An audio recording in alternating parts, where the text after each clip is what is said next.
Cantor.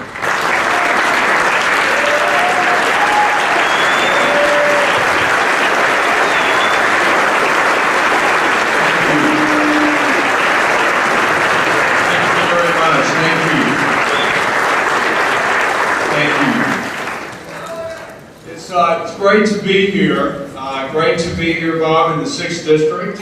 I didn't realize that stat about red lights, and that is probably something we should shoot for. Speaker, maybe we can go about trying to accomplish more counties without red lights. So, it is great to be here, and Chairman Mullins, I too want to thank you very much. Where you went to?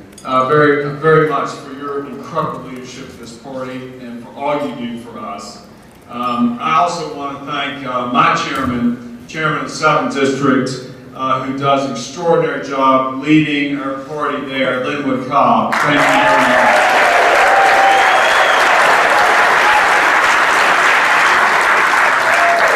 I don't know if Morgan Griffith and Rob Whitman are here. I know that they were at one point. But I also want to just thank Bob Goodlatte and our colleagues for the tremendous work that they're doing. We got a real challenge with this president, and you know how stubborn he is, and you know how difficult it's been to even sit down and talk, much less try and convince him to sign some of the common sense conservative ideas that we push across the House floor. But we've got a terrific delegation. I'm really proud to work with them. So, Bob, thank you for your leadership, extraordinary leadership in Judiciary Chairmanship. Speaker Howell and Majority Leader Cox, thank you. Thank you for holding strong. And you've got a room full of supporters, obviously, because y'all delivered. In the storm that took this Commonwealth in November, the House of Delegates came out on top.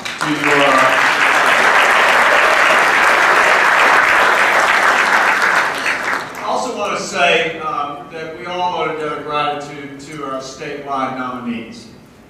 It's not easy running for office. I can tell you, it's a lot of time away from family, a lot of time away from home, and frankly, a lot of perseverance in the confronting of hostility, not just from the Democrats, but as we know, from the press. So again, I want to say to Ken, E.W., Mark, and your families, thank you very much for believing in this Commonwealth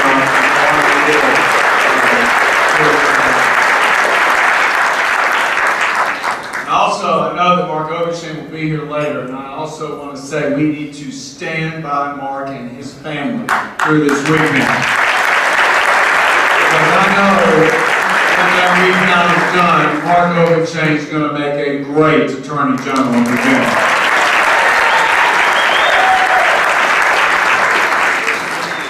Now, over the last 4 years, our party has had some tremendous successes. In 2009, we witnessed a landslide election of our statewide ticket. Since then, we've added Republicans to the congressional delegation. As you know now, 8 out of 11 Republicans in the delegation, as well as the Speaker and Leader know, in the House of Delegates, adding to our numbers since 2009. But there is no doubt that our party here in Virginia, and I would even say nationally, for sure, is facing some very real challenges. Virginia has not voted Republican in the last 2 presidential elections. We've lost both seats in the United States Senate and obviously the most recent elections for governor and lieutenant governor. There is no sugarcoating this. The last time our party failed to hold any of the 5 statewide offices in Virginia was in 1969. That was the year that Neil Armstrong walked on the moon.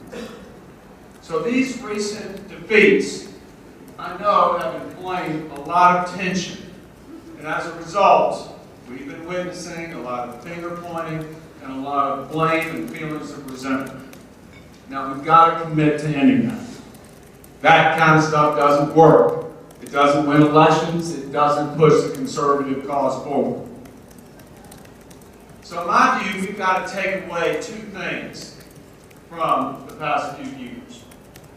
First, the Republican Party is at its strongest when we're united. We simply cannot succeed if we are fractured and if we are not committed to working together as a team. In the end, think about it. The differences that we may have amongst us pale in comparison to the differences that we have with the Democrats.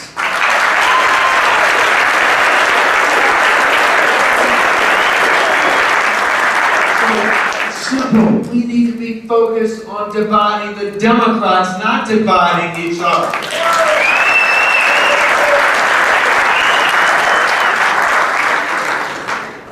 Now, second, winning elections is about convincing voters that we have their back, that the Republican Party is on their side. That's how we win elections. If we want to win, we must begin to offer solutions to the problems that people face every day. And we've not done this recently. And it has allowed the Democrats to take power. It has allowed them to pursue their politics of partisan division, and even worse, as Bob and Pat both referred to, even worse, it has allowed them to enact their leftist agenda. And then just look at what's happening. President Obama's governing style has been extremely negative and divisive. He's done nothing but point fingers, place blame, and ignore our common sense solutions. Instead of taking actions and choosing to govern effectively, this president of ours simply resorts to reminding people of the tough economic situation that existed when he took office and uses it as an excuse every time to do very little. Now, you know, President Reagan faced a similarly difficult economy when he was elected, but he didn't make excuses or complain. He didn't talk about a negative state of our country. He chose to lead. He led by cutting taxes. He led by cutting regulations that were strangling our economy and the working families of America. And Ronald Reagan built a coalition of Republicans, of independents, and yes, conservative-minded Democrats based on pro-growth policies that focused on creating an America where anyone, no matter your background, where anyone can succeed. Now,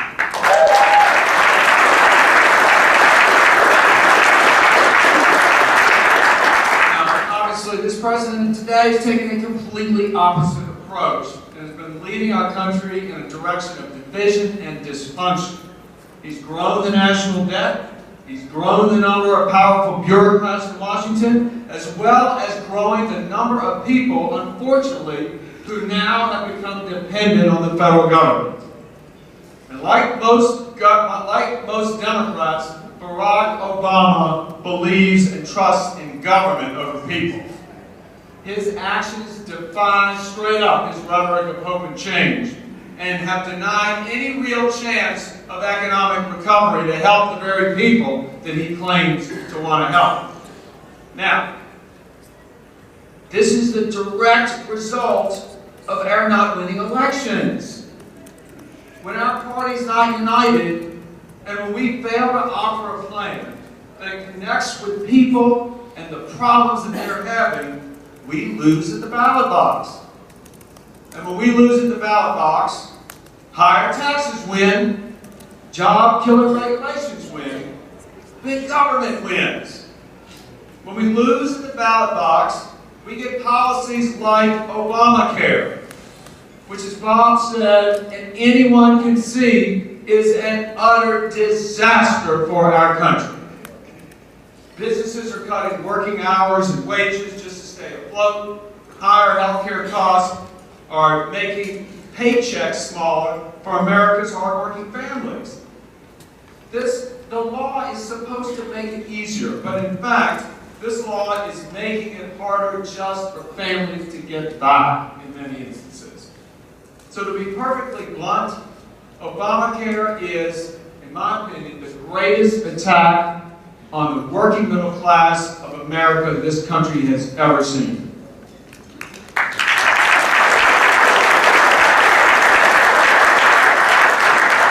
Now, a couple months ago, many weeks ago, millions of Americans started receiving cancellation letters like this. We know plenty of people who've received them if we haven't received them ourselves. This letter was sent to me by a gentleman, a constituent of mine in Richmond. His name was Bruno Gordon, 61 years old, self-employed. He has a policy, or had one, from Anthem Blue Cross Blue Shield. This letter said, straight up, changes from health care reform, also known as the Affordable Care Act, continue to take effect. And to meet the requirements of the new laws, your current plan can no longer take effect. And I asked him, how much is it going to cost you to get a new plan? The insurance company told him it's going to cost him up to $3,400 extra a year. Now, this is not fair. No, it's not what we believe, as Bob said, what the Constitution says, but it's not fair on a human level. It's not fair to what we believe in this country. Why should Bruno be able to buy and have the policy that he chooses and the one that he can afford? That's just not fair, and that is the essence of why we've got to do all we can to show America there is a better way in healthcare than Obamacare.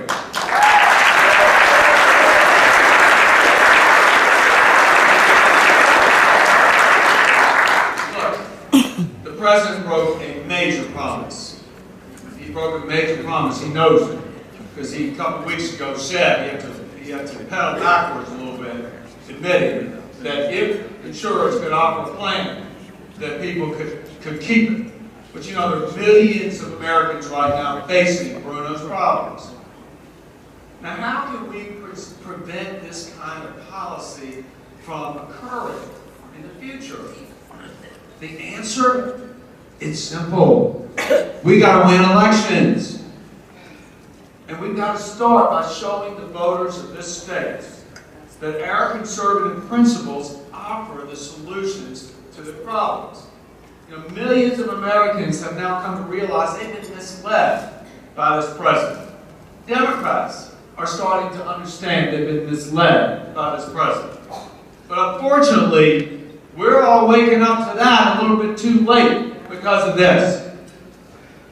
So this is the right time for us now, as a party, to focus like a laser on making it easier for hardworking taxpayers to get back on their feet. Honestly, we've got to show the voters of this state that we care about them. We've got to show the voters of this state that we're talking about and connecting with them on the issues that they care about. We've got to, in essence, show the voters of Virginia that we care about the struggles that they're having in the Obama economy. Now, some people have said that this means we have to sacrifice our conservative values. Nothing could be further from the truth. Let me say that again. Nothing could be further from the truth. If we take our conservative principles and bring them directly to the kitchen table, if we speak directly to the people and explain why our conservative solutions work and why liberal ideas are set up to fail, there is no beating our Republican Party. Now, to do this, we've got to go take time. We got to go talk to that dry cleaner in Arlington County and explain why too many regulations and suffocating taxes prevent him from running his business profitably the way he wants to. How about the moms and dads in Midlothian who are laying awake at night worrying about their kids' future? We got to take the time to go tell them and explain why lower taxes and our policies of limited government will put more money in their pockets and make it easier for them to save for their kids' college. How about the seniors in Abingdon who are struggling to heat their homes this winter? Shouldn't we tell them about Barack Obama's war on coal? Yes. And how about reminding them of our energy policies that'll make it less expensive for them to fill up their cars and heat their homes and pay their bills? That's what we got to do. That's the positive message that conservative Republicans can offer to the struggling working middle class of this Commonwealth. If we show them we're with them, we can win an election.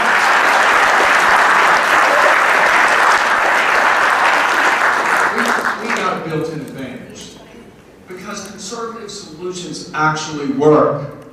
It's not just theory and untested ideas. We know it's common sense solutions that work. And if we just focus on how to connect them to the folks that live with us in our neighborhoods and work with us and worship with us, we can actually broaden our appeal.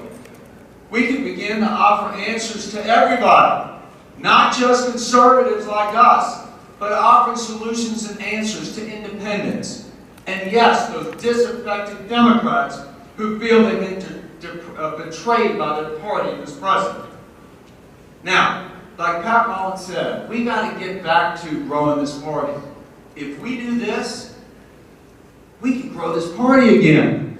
Just imagine the success that we can have at the ballot box in Virginia and across this country if we just take the time to go out and advocate our conservative solutions to the problems that people are having every single day. Now, we Republicans have always been the party of self-reliance.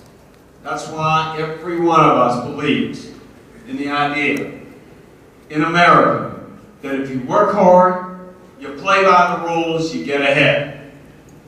We believe it is through individual initiative, but we also have always been the party of opportunity for all.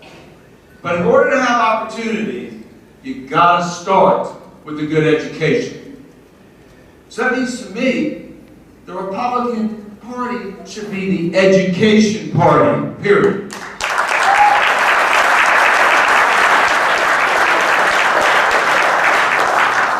It's really bad out there for millions of kids across this country.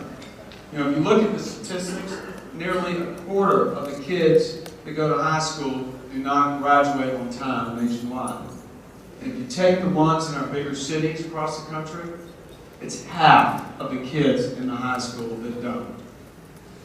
So we conservatives, we've got the answers to this, especially given the poor track record of liberal education policies that have failed generations of kids over the last couple of decades.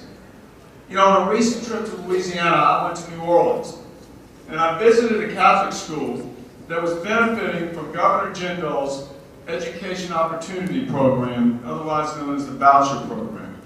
And I met a young man there. He's 11 years old. He was selected to come and greet us and give us a tour of his school. So proud. 11 years old. His mom's never been around. The only time he's encountered and dealt with his father is through prison bars. And he's being raised by a grandma who just found out she's got cancer. This little boy's name is Brian. Brian doesn't have much. But you know what he does have is a terrific school with caring teachers, with nurturing administrators, and a safe place to go and learn every day. And again, he's been afforded that opportunity because of a conservative program put in place by Governor Jindal and the legislature there. This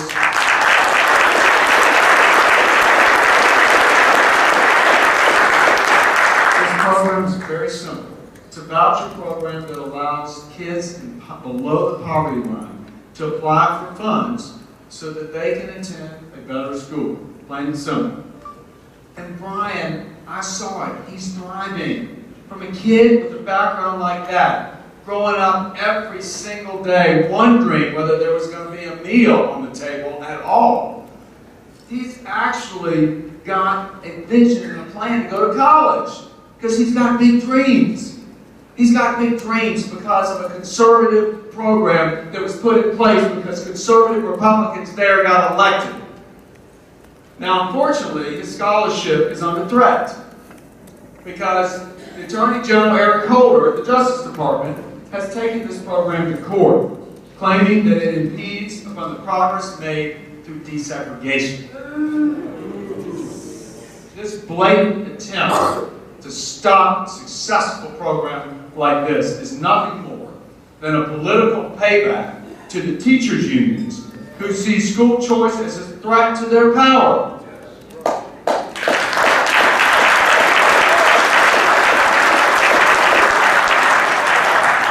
And as history is our guide in America, the government should never, ever stand in front of the schoolhouse door.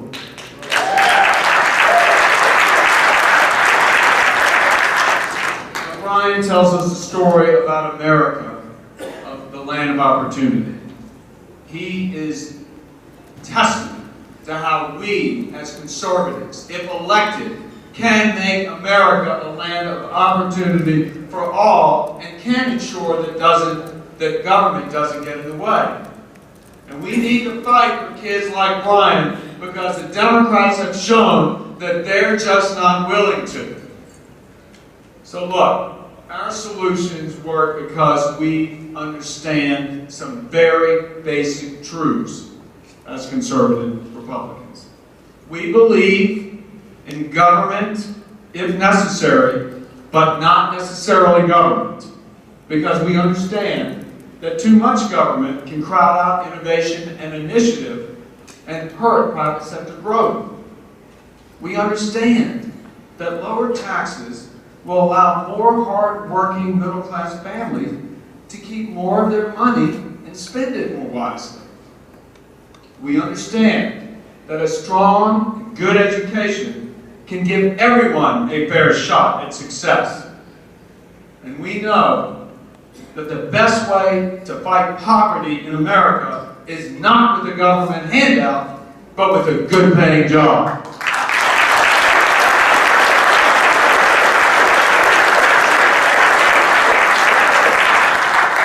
Our solutions work because we believe in empowering people, not government. No, we've got a lot of work to do, but I know you can tell by Bob and my commitment and passion here, we are seriously dedicated to wanting to win as Republicans again. We see what it's like in the House of Representatives. We won and control the House of Representatives, but we deal with a democratically controlled Senate that blocks everything and every conservative bill that we pass and doesn't allow it to get to the president's desk. So we can't have that national conversation about policies like this because it never gets there. The president never has to make those decisions. As we know, he chooses to do very little other than to play partisan politics otherwise. So, if you think about it, lasting Republican majorities can help people like Bruno. And he won't have to worry about the government getting in the way and telling him he can't have the health care he wants. Lasting Republican majorities can mean that kids like Brian in Louisiana don't have to dodge the federal government on the way to the classroom. That's what we can do if we leave here united, if we leave here committed to work together. And I do think that the time is now for us as Republicans to set aside what little differences that we have among us. Focus on the fact that we've got huge, huge differences with those in the other party. And if we believe in the betterment of Virginia and America, we will work together on behalf of all people to reclaim the American dream for Virginians and Americans. Thank you all very, very much.